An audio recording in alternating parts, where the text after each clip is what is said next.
Ako po'y nagbabalik, si Pami ang inyong pambansang dalaga. Let's talk about the quiet struggle of a Filipino middle class. Hindi mahirap, pero hindi rin mayaman. At minsan, iyon ang pinakamahirap na lugar. Welcome to the life of a Filipino middle class. Sa mata ng iba, comfortable ang buhay natin. May trabaho, ang iba may sasakyan, nakakapagbakasyon tayo paminsan-minsan sa ibang bansa, may pang-Shopee at may pang-milk tea kapag sweldo, pero ang hindi nakikita ng marami, isang emergency lang, isang pagkakasakit, isang pagkawala ng trabaho, pwedeng mabura ang ilang taong pinaghirapan. You know, the middle class often lives one major crisis away from financial uncertainty, one hospitalization away from being poor. Hindi tayo qualified sa karamihan ng government assistance dahil may kaya raw tayo. Pero hindi rin tayo mayaman para hindi natin isipin ang bawat bayarin na dumadating buwan-buwan. Tayo ang laging nasa gitna, too rich to receive help, too financially stretched to feel secure. Ang marami sa atin breadwinner, kaya kung ano ang dumadating na pera pumapasok, lumalabas din. Tayo ang sumusuporta sa magulang na tumatanda, nagpapaaral ng kapatid, nagbabayad ng housing loan, insurance, tuition fees, utilities, at kung ano-ano pa. Hindi glamoroso ang buhay, pero hindi rin naman ito nakikita. Ang middle class ang madalas na tahimik lang.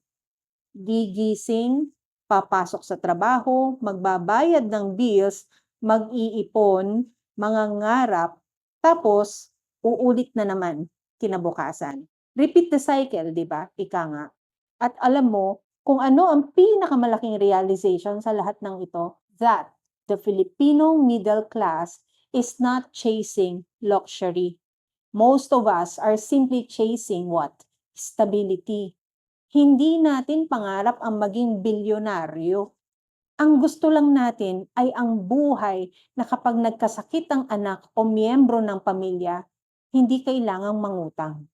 Yung kapag nag-retire ka bilang isang magulang, may sapat kang ipon para sa sarili mo. Kapag gusto natin na magbakasyon, hindi kailangang isakripisyo ang pambayad ng tuition. Our dream is not an excess. Our dream is our peace of mind. Pero sa kabila ng lahat ng pressure, may isang bagay na kahanga-hanga sa ating mga nasa middle class. Hindi tayo basta sumusuko. Tayo ang bumubuo ng malaking bahagi ng workforce. Nandiyan ang mga guro, nandiyan ang mga nurses, andyan ang mga engineers, government employees, small business owners, freelancers, office workers, and professionals. Tayo ang tahimik na nagpapatakbo ng ekonomiya araw-araw.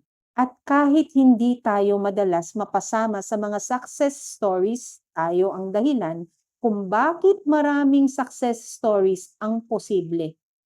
Kaya kung middle class ka at minsan pakiramdam mo mabagal ang usad ng buhay, huwag mong maliliitin ang mga maliliit mong tagumpay. Ang pagbabayad ng utang ay isang tagumpay.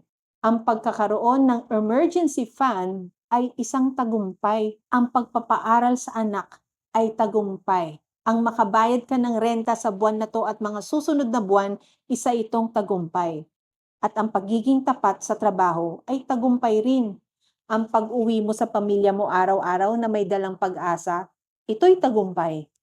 Hindi lahat ng kayamanan ay nasusukat sa laki ng bahay o dami ng pera. Minsan, ang tunay na yaman ay ang kakayahang matulog nang may dignidad ka, gumising ng may pag-asa at unti-unting bubuuin ang kinabukasan ng pamilya. Because in the Philippines, the middle class is not just a social class. It is the quiet dreamers who keep believing that tomorrow can be a little better than today. And perhaps that's our greatest strength. Not that life is easy, but that despite the uncertainty, we keep showing up, we keep working, and we keep hoping. Sana naririnig din tayo ng ating gobyerno, na sana isama tayo sa programa at isama tayo sa kung ano man ang pwede para sa atin kapag taghihirap na. Sana nakikinig sila because we, the middle class, we believe that we are part of the government and we should be proud of ourselves and that we deserve something from the government. Muli po, ako po si Pami, ang inyong pambansang dalaga.